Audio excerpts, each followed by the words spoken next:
nautical miles, including Monmouth Beach. The National Weather Service in Mount Holly, New Jersey has issued a special marine warning for the Atlantic coastal waters between Sandy Hook and Manasquan Inlet, New Jersey out to 20 nautical miles, including Monmouth Beach, Sandy Hook Reef, Seabright and Cedar Reef, until 6:30 p.m.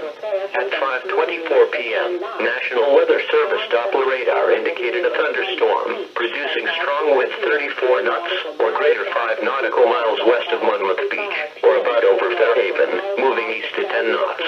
This strong thunderstorm will be near over Monmouth Beach by 5:50 p.m. 3 nautical miles south of Seabright by 5:55 p.m. 4 nautical miles south of Sandy Hook Reef by 6 p.m. Mariners can expect gusty winds, high waves, dangerous lightning, and heavy rains.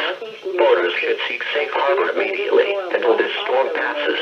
A severe thunderstorm watch remains in effect until 9 p.m. Saturday evening for northeast New Jersey. A severe thunderstorm watch also remains in effect until 9 p.m. Saturday evening for Delaware and northeastern Maryland and New Jersey and eastern Pennsylvania. Repeating, a special marine warning has been issued until 6:30 p.m. for the following marine location. Coastal waters from Sandy Hook to Manasquan Inlet, New Jersey out 20 nautical miles.